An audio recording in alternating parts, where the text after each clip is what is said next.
Good morning.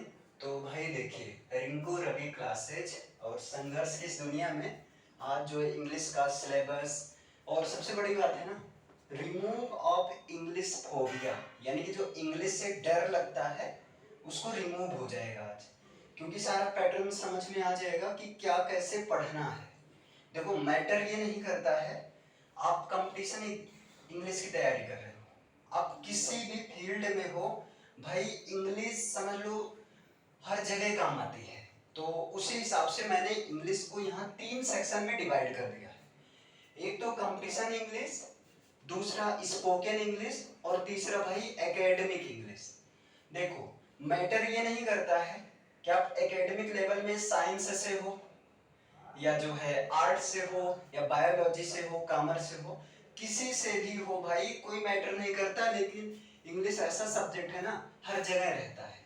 आप बहुत बड़ी पोस्ट पर चले गए, आईएएस पीसीएस व्हाट एवर, है ना, आप बन गए, तो हर जगह क्या है, इंग्लिश की जरूरत है। आजकल लोगों को कुछ पता भी नहीं है लेकिन फिर भी वो इंग्लिश से सुन सुनकर बोलते हैं, जैसे actually by the way, I don't know, इस तरह की कई सारी चीजें। तो यहाँ पर देखते हैं कंपटीशन इंग्लिश की पहले बात करते हैं। तो देखिए, कंपटीशन इंग्लिश को 3 भागों में बांटा जा सकता है। एक तो ग्रामर, वोकैब यानी कि वोकैबुलरी, क्लियर है, इसको आप कर सकते हैं वोकैबुलरी, क्लियर है, वोकैब पोर्शन जो होता है, और एक होता है प्रैक्टिस।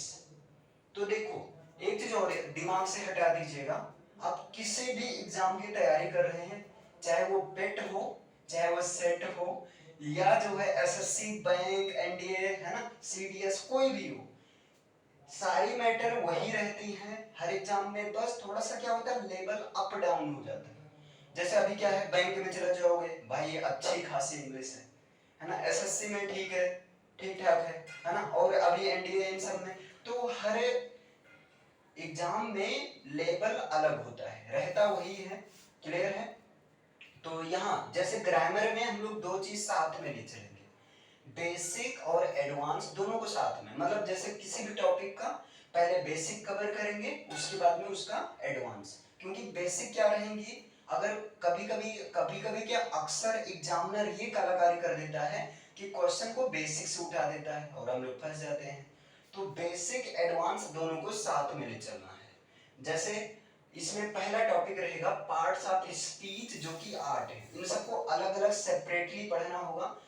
पार्ट है नाउन, प्रोनाउन, है ना, adjective, verb, adverb, preposition, conjunction, interjection, ये सब। इसके बाद आर्टिकल्स रहेगा, क्योंकि ए एंड द का बहुत बड़ा रोल होता है हर एग्जाम में। यहाँ तक कि एकेडमिक एग्जाम में अच्छा खासा ए एंड से क्वेश्चन पूछते हैं। फिर इसके बाद में टेंस, वॉइस, नरेशन, हाँ, इन तीनों को साथ में, क्योंकि कहीं ना कहीं जो वॉइस नरेशन होता है ये डिपेंड करता है टेंस के ही ऊपर, है ना। जैसे वॉइस में कौन सा टेंस है, फिर उसी के अनुसार उसका चेंज हो रहा है। इसके बाद में कंडीशनल सेंटेंस, कंडीशनल सेंटेंस अच्छा खासा क्वेश्चन एग्जामिनर इसमें बना रहा है। क्योंकि ऐसे समझ लो, कंडीशनल सेंटेंस पर ना एकेडमिक लेवल में भी टीचर बहुत ज्यादा फोकस नहीं करवा पाते हैं। एकेडमिक लेवल में क्या है, टीचर का टारगेट रहता है भाई टेंस कंप्लीट हो जाए, एक्टिव पैसिव वॉइस, और जो है नरेशन, और एक ट्रांसलेशन आ जाए, बस इंग्लिश खत्म। लेकिन जब वहां नहीं होता है कंडीशनल सेंटेंस, वहां पंगा हो जाता है। तो और इसके बाद में क्या है, सीक्वेंस ऑफ टेंसेज, है ना, सीक्वेंस ऑफ टेंसेज। टेंस का कैसे सीक्वेंस होता है, क्या कैसे बताया जाएगा इसमें। और सबसे मोस्ट इंपॉर्टेंट टॉपिक वो है सब्जेक्ट वर्ब एग्रीमेंट, जिसमें एक तरह से ये ऐसा टॉपिक है ना, ये ग्रामर के पूरे रूल को कंबाइन करके बैठता है ना, सबको लेकर बैठता है। इसके बाद वोकैबुलरी में आपको क्या पढ़ना है, देखो वोकैबुलरी बहुत ही इंपॉर्टेंट पोर्शन होता है, क्योंकि ये वोकैबुलरी आपको हर फील्ड में काम आने वाली है। भले अगर आप एक लोअर फील्ड में हैं, यानी कि आप एक प्यून भी हैं, या आप किसी भी कैसे भी हैं, है ना, कहीं ना कहीं वोकैबुलरी हर जगह काम आती है। आजकल लोग ऐसे अपने स्पीकिंग में हिंदी में ही या अपनी लोकल लैंग्वेज जब वो बोलते हैं तो उसमें वो वोकैबुलरी का यूज करते रहते हैं। जैसे आप सुने होंगे बाय द वे, एक्चुअली, है ना, इस तरह से कई सारी चीजें यूज करते रहते हैं। तो वोकैबुलरी में एक तो सिनोनिम्स पढ़ना है। सिनोनिम्स मीन्स होता है सिमिलर मीनिंग देने वाला वर्ड, है ना, जिसको आप कहते हो पर्यायवाची। एंटोनिम्स अपोजिट वर्ड को बिलोंग, है ना, वन वर्ड सब्स्टिट्यूशन, अनेक कई सारे शब्दों के लिए एक शब्द, जैसे आप कहते हो ना वो कार्निवोरस, तो कार्निवोरस का मतलब क्या हुआ, वन हु ईट्स फ्लेश, है ना, एक ऐसा जो मांस खाता हो उसको क्या कहते हैं, कार्निवोरस कहते हैं। इडियम्स एंड फ्रेजेज, तो देखो ये इडियम्स एंड फ्रेजेज ये, और एक ये फ्रेजल वर्ब, ये थोड़ा टिपिकल हो जाती है, यकीन मानो, क्योंकि इसमें क्या होता है, ऐसे जैसे गेट मीन्स पाना होता है, गेट लॉस्ट मीन्स भाग जाना, दफा हो जाओ, इस तरह से देखो कैसे चेंज हो जाता है ना सारा। अच्छा, वर्ड ऑफन कंफ्यूज्ड, इसमें आप देखो, आप बचपन से सुनोगे, बढ़िया कॉमन बेसिक सा वर्ड बता रहे हैं, प्रिंसिपल, एक PRINCI, एक PAL होता है और एक PLE है ना, तो PAL मतलब प्रधानाचार्य वाला, और PLE मतलब थ्योरी सिद्धांत, तो ये कंफ्यूजन जिसमें हम होमोफोन्स, होमोनिम्स, है ना, होमोग्राफ्स, इन सबको कवर करेंगे। इसके बाद में क्या है, और देखो सबसे कमाल की चीज है ना, वो कैब को, यानी कि ये जब वो कैब सेक्शन कवर करेंगे हम लोग, तो ऐसे रटवाएंगे नहीं, है ना, ध्यान देना, ऐसे रटवाया नहीं जाएगा, बल्कि इसको बढ़िया तरीके से रूट वर्ड के थ्रू कवर किया जाएगा, है ना। जैसे आपने देखा है इंग्लिश फोबिया, तो इंग्लिश मीन्स होता है इंग्लिश, और फोबिया मीन्स होता है डर, फियर, तो फियर ऑफ इंग्लिश। ऐसे जैसे मैं कहता हूँ हाइड्रोफोबिया, तो हाइड्रोफोबिया, हाइड्रो मीन्स वाटर और फोबिया मीन्स क्या, फियर ऑफ, तो फियर ऑफ वाटर, यानी कि जल से, पानी से डर लगने को हाइड्रोफोबिया कहते हैं। तो इस तरह से रूट वर्ड देखो, आप लाइफ लॉन्ग जिंदगी में कभी नहीं भूलोगे रूट वर्ड, अगर उससे भी नहीं समझ में आता है तो भाई न्यूमेनिक्स से, है ना, न्यूमेनिक्स मतलब क्या हुआ, किसी चित्र के थ्रू, है ना, जैसे होता है ना, बचपन से हमारे दिमाग में ये चीजें फीड कर दी जाती हैं, हाँ बेटा ए फॉर एप्पल, फिर एप्पल का शेप, अरे फिगर दिखा दिया जाता है ना, तो वो चीजें दिमाग में परमानेंटली बच्चों के सेट हो जाती है। तो इस तरह से न्यूमेनिक्स, कोई कहानियां उससे रिलेटेड जो भी होगा, है ना, यहाँ वोकैबुलरी को कुल मिलाकर रूट वर्ड और न्यूमेनिक्स के थ्रू कवर करवाया जाएगा। आपको रटवाया नहीं जाएगा, बस आपको ध्यान से सुनना है, नोट्स बनाना। और भाई देखो, नोट्स की दिक्कत नहीं लेना है, आपको क्या है, कमेंट बॉक्स में आप भेज दीजिएगा कि नोट्स को मैं खुद हैंड रिटन नोट्स को पीडीएफ सेक्शन में आपको पीडीएफ सेक्शन के थ्रू दे दूंगा, है ना। उसके लिए जो भी प्रोसेस करनी होगी बताया जाएगा। अभी देखिए प्रैक्टिस, अब देखो सबसे जरूरी चीज होती है प्रैक्टिस। आप भाई देखो पूरा ग्रामर पढ़ लिए, वोकैबुलरी पढ़ लिए, है ना, अगर आप प्रैक्टिस में ही नहीं लाओगे तो धीरे धीरे भूल जाओगे, क्योंकि स्वाभाविक है, देखो इंसान का ये नेचर है, ये प्रवृत्ति होती है, भूलना प्रवृत्ति है। अगर किसी चीज को आप याद करोगे तो भूलोगे, है ना, तो इसको ना भूला जाए इसके लिए सबसे जरूरी चीज क्या है, प्रैक्टिस है। तो प्रैक्टिस क्या होता है, जैसे आप क्लोज टेस्ट की, क्लोज टेस्ट का मतलब ऐसे लाइनिंग रहेगा, है ना, उसमें fill in the blanks type दे दिया जाएगा, 4 ऑप्शन दे दिया जाएगा, अब ठीक है उसमें फिल करो, है ना, इस तरह का क्वेश्चन। फिर पैराजम्बल्स रहेगा, इसी तरह पैराजम्बल्स होते हैं, है ना। रीडिंग कॉम्प्रिहेंशन, रीडिंग कॉम्प्रिहेंशन में क्या होता है, पैसेज दे दिया जाएगा, फिर उस पैसेज से क्वेश्चन पूछा जाएगा, इटैलिसाइज्ड वर्ड रहेगा, अंडरलाइन वर्ड का एक्सप्लेनेशन या उसका एंटोनिम सिनोनिम, इस तरह से पूछा जा सकता है। क्लियर है। पैराजम्बल में भी ये चीज होता है, कई सारे सेंटेंस रहते हैं, अरेंजमेंट करना होता है एक तरह से। क्लियर है। फिर क्या होता है, फ्रेज रिप्लेसमेंट। देखो भाई ये बैंक में अच्छा खासा पूछा जाता है। फ्रेज रिप्लेसमेंट का मतलब क्या हुआ, ऐसे फ्रेजल वर्ब दिया रहेगा और उसके स्थान पर दे दिया जाएगा feel the most suitable phrase, है ना, इस तरह से आ जाएगा कि मतलब फ्रेज को, जो फ्रेज दिया गया जैसे गेट लॉस्ट, है ना, तो गेट लॉस्ट का अगर फ्रेज रिप्लेसमेंट करें तो बज ऑफ होता है, BUZZOFF, बज ऑफ। तो बज ऑफ का मतलब होता है गेट लॉस्ट। क्लियर है। इस तरह से फ्रेज रिप्लेसमेंट आएगा। फिर सेंटेंस इंप्रूवमेंट आएगा कि सेंटेंस दिया रहेगा उसमें आप इंप्रूवमेंट करिए। क्लियर है। और भाई जो सबसे खतरनाक पोर्शन होता है वो होता है एरर डिटेक्शन। और इसमें कमाल की चीज रहती है, एग्जामिनर इतना कलाकार रहता है, ऐसे 4 सेंटेंस दे देगा, ऐसे 4 सेंटेंस दे देगा और 4 सेंटेंस के बाद में क्या करेगा, एक ऑप्शन दे देगा, सॉरी एक सेंटेंस देगा, 4 पार्ट में डिवाइड कर देगा, फिर लास्ट में एक ऑप्शन देता है नो एरर, और हम लोग मुस्कुराते हुए अरे भैया कोई एरर नहीं। ध्यान देना है, बहुत बारीकी से यहाँ क्वेश्चन पूछता है और कहीं ना कहीं ज्यादा से ज्यादा क्वेश्चन बेसिक से ही पूछता है, और हम लोग प्यार से गलती करके आते हैं मुस्कुराते हुए। तो ये चीज नहीं करना है ना, प्रैक्टिस करेंगे, क्योंकि ये सारी चीजें प्रैक्टिस के थ्रू आने वाली हैं, इन सबका कोई रोल नहीं है। फिर आगे क्या, एसे एंड लेटर राइटिंग। देखो सबसे खतरनाक पोर्शन है, अब सबसे खतरनाक पोर्शन क्यों है? क्योंकि देखो भाई, कोई बच्चा है जैसे तैसे करके चलो प्री निकाल लिया, लेकिन मेंस में फंस जाता है, क्योंकि मेंस में तो ऑप्शनल तो रहता नहीं है। तो वहां पर अच्छा खासा एग्जामिनर उसको मजा ले लेता है। मजा लेने का मतलब दे देगा ऐसे लिखो, कोई टॉपिक दे देगा 500 वर्ड में 600 वर्ड में, अब भाई राइटिंग में पैदल है, और दूसरा नंबर पता लग रहा है ठीक है यार अब ऐसे में क्या लिखे, एक पन्ना लिखे, दो पन्ना लिखे, उसके बाद दिमाग ब्लैंक है ना, या लेटर राइटिंग है इसी तरह कई सारे, कोई हार्ड वहां समझ में नहीं आ रहा फॉर्मेट क्या कैसे। तो इन सबके देखो ये सारी ऐसी चीजें है ना, प्रैक्टिस में जब आएंगे तभी, यद्यपि एकेडमिक लेवल में ये सारी चीजें हैं, यकीन मानो भाई जितना भी यहाँ पर लिखा है टॉपिक आप मिलाकर देख लेना, एकेडमिक लेवल में सारी चीजें हैं। एक जैसे ये वर्ड फॉर्मेशन है, ये एकेडमिक लेवल में हाई स्कूल इंटर हर जगह है।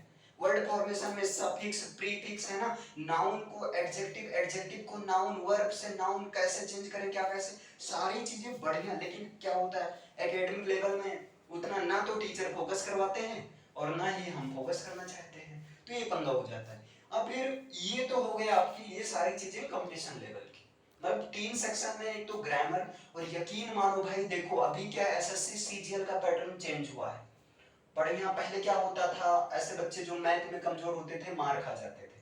अब एसएससी सीजीएल के मेंस में देख सकते हैं आप, है ना, पूरा चेंज हो गया, 45 नंबर का इंग्लिश आ रहा है, तो बढ़िया स्कोर करने का अब अच्छा चांस है कि हाँ ठीक है सीजीएल में अगर बच्चे का मैथ्स उतना कम अच्छा नहीं है तभी वो कवर कर लेगा आराम से, क्योंकि इंग्लिश सबसे ज्यादा आ रही है मेंस में। बाकी और भी सब्जेक्ट आ रहे हैं, जैसे वहां पर रीजनिंग भी आ रहा है ना, जीएस भी आ रहा है, और जो है मैथ तो है ही भाई, लेकिन सबसे ज्यादा इंग्लिश आ रहा है 45 नंबर का नहीं बल्कि 45 क्वेश्चन आ रहा है। क्लियर है? चलिए अब आगे आते हैं स्पोकन इंग्लिश। स्पोकन इंग्लिश का क्या पंगा है भाई, देखो स्पोकन इंग्लिश ये हमने इसलिए इंक्लूड किया है, ठीक है, जैसे आपका क्वेश्चन होगा सर मैं तो भाई कंपटीशन की इंग्लिश तैयारी कर नहीं रहा हूँ, मुझे तो जॉब करनी नहीं है, तो मैं क्या करूँ?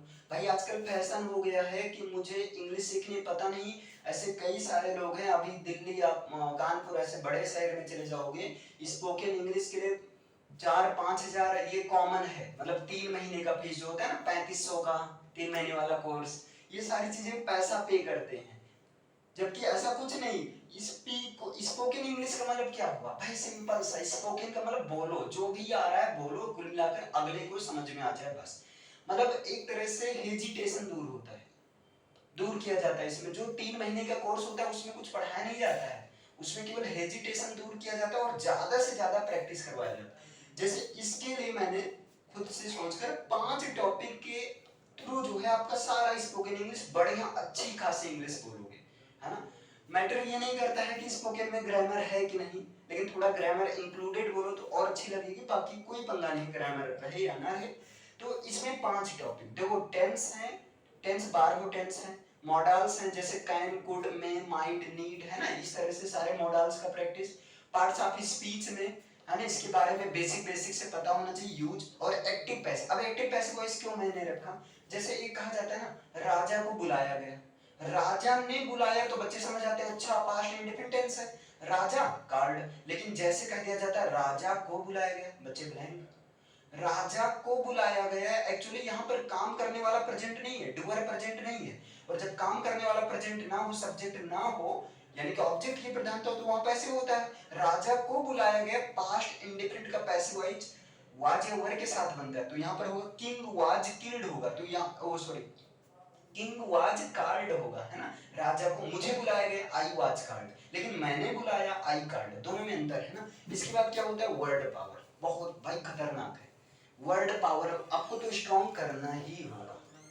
क्योंकि स्पोकन भाई आप ऐसे बोलोगे ना, अगर वर्ड पावर अच्छा नहीं रहेगा ऐसे बोलोगे ब्लैंक हो जाओगे, रुक जाओगे, भाई अब क्या बोले यार, कुछ आ ही नहीं रहा, है ना, क्योंकि वर्ड पावर कमजोर है, उसकी इंग्लिश आई नहीं दिमाग में, तो आप कहोगे इससे अच्छा हिंदी बोल दे। वर्ड पावर, और सबसे अगर आपको कुछ ना समझ में आए भाई, जैसे ये सब नौटंकी लग रही कहानी लग रही, तो सीधा है प्रैक्टिस आप करो कॉन्सेप्ट के थ्रू। कॉन्सेप्ट के थ्रू का मतलब क्या हुआ, जैसे आप एक छोटा सा कॉन्सेप्ट उठा लो बिगिन टू, तो बिगिन टू का यूज करना है लगा लगी लगे के सेंस में, जैसे मैं रोने लगा आई बिगिन टू क्राई, मैं हंसने लगा आई बिगिन टू लाफ, वह आने लगी शी बिगिन टू कम, है ना, वो जाने लगी, सी बिगन टू गो। इस तरह से आपको एक कॉन्सेप्ट उठाना है और उस पर अपने दिमाग की कैपेसिटी के अनुसार माइंड को चैलेंज करो। अबे सोच, कितना सेंटेंस तू सोच सकता है इस पर, जितने भी सेंटेंस आए 100-200 एकदम आग लगा देंगे। मतलब इस तरह से प्रैक्टिस के थ्रू आपको बढ़िया कवर हो जाएगा स्पीकिंग वाला। फिर आता है एकेडमिक इंग्लिश।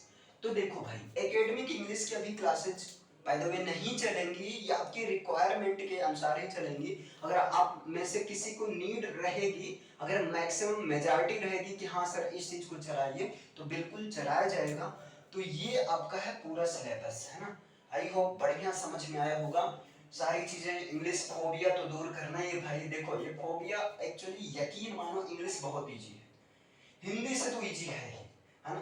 बस एक बार, और एक चीज और अच्छी चीज है, जैसे क्या होता है, इन सबको एक बार पढ़ लोगे ना तो हमेशा के लिए फिक्स हो जाएगा। ऐसा नहीं कि हाँ 2 साल के बाद रूल बदल जा रहा है, जीएस की तरह जैसे करंट हमेशा अपडेट होता रहता है ना, ये ऐसा कुछ अपडेट नहीं होता है। यहाँ पार्ट्स ऑफ स्पीच 8 हैं, आज भी हैं, 10 साल बाद भी रहेंगे। तो आई होप भाई बढ़िया समझ में आया होगा।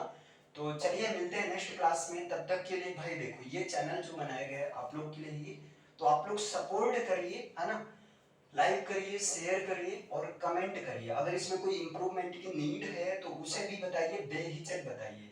और भाई देखो ये चीजें ऐसे बच्चों तक जरूर पहुंचाइए जिनको एक्चुअल में नीड है ना, क्योंकि कई सारे बच्चे हैं शायद वो पैसे की वजह से कोचिंग नहीं कर पाते हैं, एक्चुअल में पढ़ना चाहते हैं। तो आप लोग का सपोर्ट रहे। तो मिलते हैं नेक्स्ट क्लास में, आगे आते हैं ग्रामर सेक्शन। वोकैब आप लोग को कमेंट करके बताना है कि पहले शुरुआत कौन सा किया जाए, ग्रामर सेक्शन, वोकैबुलरी या प्रैक्टिस, है ना। इनमें से कंपटीशन इंग्लिश में कौन से पोर्शन को, और स्पोकन में क्या अभी शुरुआत किया जाए, इसकी नीड है या नहीं, या आप लोग के कमेंट करके बताना है, फिर उसके अकॉर्डिंग मैं शुरू करता हूँ। तब तक के लिए भाई थैंक यू, मिलते हैं नेक्स्ट क्लास में।